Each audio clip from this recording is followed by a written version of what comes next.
going to talk about the fish tank analogy.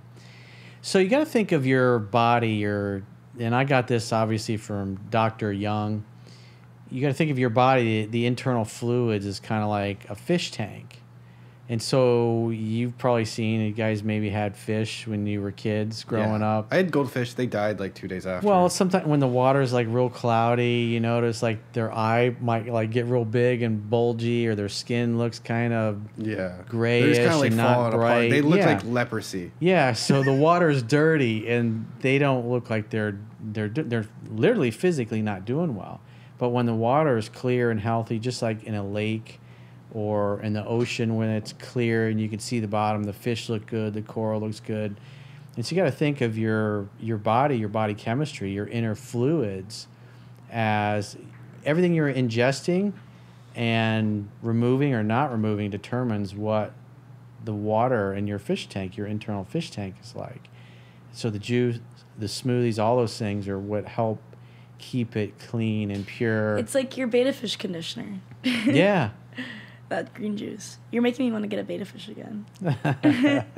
So speaking about the fish tank analogy, the inner fluids, your cells need oxygen, they need the proper nutrients, and they need the ability to eliminate the waste. And one of the things that Edgar Casey said in his readings about the colon, he says death begins in the colon. In other words, people's sewer system typically backs up.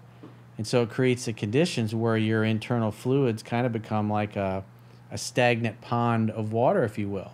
So what stagnant pond typically smells, you get mosquitoes, you get like nasty, gnarly algae and stuff. It's putrid, like. Yeah, it gets putrid. But when the water is clear, all these things, then everything thrives and your body can build healthy cells because your red blood cells build everything, builds your hair, your heart muscle, your brain tissue, everything. And so when you're able to eliminate the waste, when you're doing the cardio and the weight training, you're getting your heart to pump hard, your little capillaries are opening up so all the nutrients and the oxygen can get to the areas of the body that it normally doesn't get to. That's why you feel so invigorated after you guys are doing your workouts, even though they're a pain in the ass to do.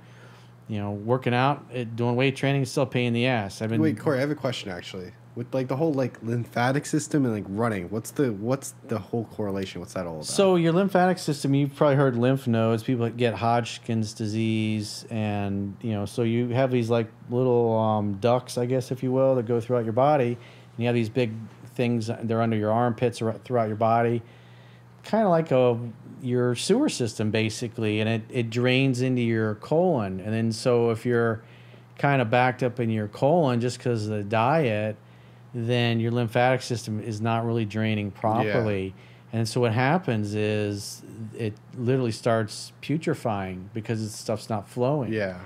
And then the cells mutate and they turn into cancer cells because they're trying to survive in the acidic fluid because, again, the water is polluted.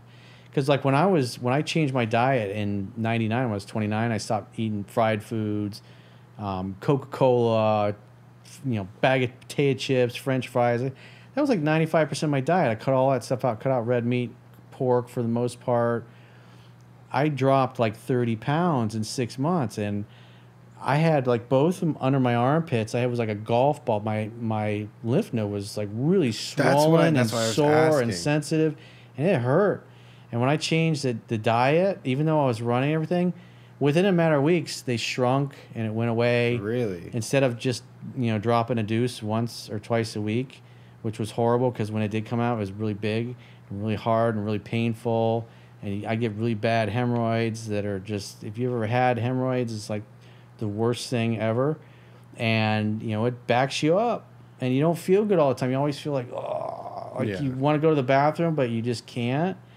And then you can take like laxatives and stuff like that. But a 29-year-old dude should not be having those problems. And so I just cut out a lot of that stuff in my diet, and then all those symptoms went away. The weight just kind of slowly That's came interesting off. About the little golf ball almost X things. I have those things on my arms like right here. Yeah. They've definitely been shrinking, but I have had them for like 9-10 years. They've always just kind of been in there. They're annoying as fuck. So they're shrinking now?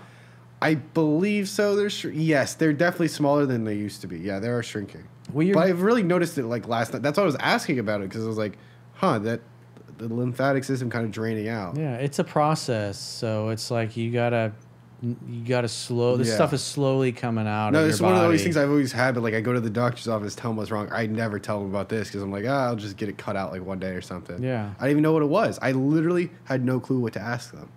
So that's okay. That's why I was asking. I was interested.